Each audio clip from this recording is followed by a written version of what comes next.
আজ থেকে প্রায় ৪-৫ বছর আগে শখের বসে রান্না করি। ইউনিক কোনো রেসিপি দেখলেই আমার চোখ সেখানে আটকে যেত। আর তখনই কোনো এক ঈদের আগে এই রেসিপিটি আমার চোখে পড়ে। তখন তো আর ভাবিনি যে কোনো একদিন আমিও রান্না নিয়ে কন্টেন্ট বানাবো। ঈদ যেহেতু সামনে, তাই ভাবলাম রেসিপিটি আপনাদের সাথেও শেয়ার করি। এখানে আমি অর্ধেক প্যাকেট বারবিসিলি সেমাই নিয়ে বড় বড় করে ভেঙে নিয়েছি। একটি পাত্রে পানি সহ চুলায় বসিয়েছি, সেখানে দিয়ে দিচ্ছি সামান্য পরিমাণে তেল। পানিটা গরম হয়ে আসলেই সেমাইগুলো পানিতে দিয়ে দিচ্ছি এবং আস্তে আস্তে সেদ্ধ করে নিতে হবে। তবে খুব বেশি সেদ্ধ করা যাবে না।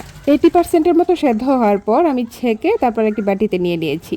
কাঁটা চামচের সাহায্যে ছড়িয়ে ঠান্ডা করে নিয়েছি। আর এখন দিয়ে দিচ্ছি 1/3 কাপ চিনি, কুড়ানো নারকেল, ভালো একটা স্মেলের জন্য দিয়েছি এলাচ পাউডার, 1 প্যাকেট গুঁড়া দুধ আর একটি ডিম দিয়ে ভালো করে মাখিয়ে নিয়েছি। বাংলাদেশি মুসলিমদের মাঝে ঈদ মানেই সেমাইয়ের বিভিন্ন ধরনের আইটেম। ঈদের দিনের সকালে প্রিয়জনের মুখে হাসি ফোটাতে এমন একটি ইউনিক রেসিপি কিন্তু আপনি আপনার টেবিলে রাখতেই পারেন। এদিকে আমার মিশ্রণটি তৈরি হয়ে গিয়েছে আর আমি হাতে একটু ঘি মাখিয়ে নিয়েছি। এখন অল্প অল্প মিশ্রণ নিয়ে দুই হাতের সাহায্যে একটু লম্বাটে করে কোফতার শেপ দিতে হবে।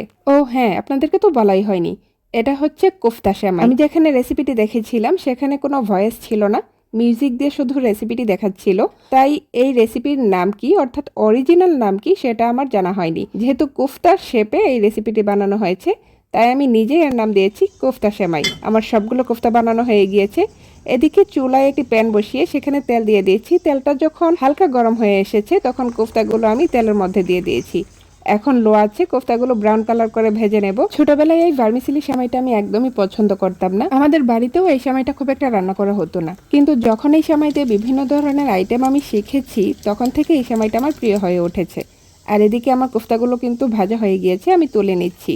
আর এটা কিন্তু এখন এভাবেও খাওয়া যাবে বিস্কিটের মতো করে। এখন অন্য একটি পাতিলে 1 লিটার দুধ নিয়ে সেখানে স্মেলের জন্য দিয়ে দিচ্ছি এলাচ পাউডার আর মিষ্টির জন্য দিয়ে দিচ্ছি কনডেন্স মিল্ক। আমি আমার স্বাদ অনুযায়ী ব্যবহার করেছি।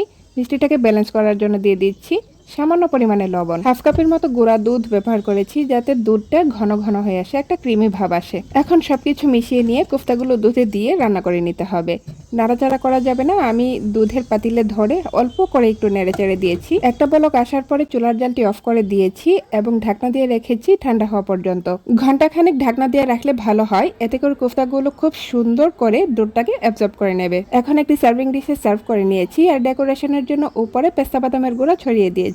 এখন বলুন তো, এমন একটি ডিশ যদি আপনি কারোর সামনে পরিবেশন করেন, সে কি দেখে বুঝবে যে এটা সেমাই দিয়ে তৈরি? মোটেই না। এই পর্যায়ে এসে কিন্তু রসে টয়টম্বুর রসগোল্লার মতোই মনে হচ্ছে। আজকের এই রেসিপিটি যদি আপনাদের ভালো লেগে থাকে তাহলে লাইক, কমেন্ট এবং শেয়ার দিয়ে আমাকে উৎসাহ দিবেন। আর নতুন নতুন রেসিপি পেতে ট্রাই বাইটস এন্ড ট্রিপস এর সাথেই থাকবেন। আজ এই পর্যন্তই। আল্লাহ হাফেজ।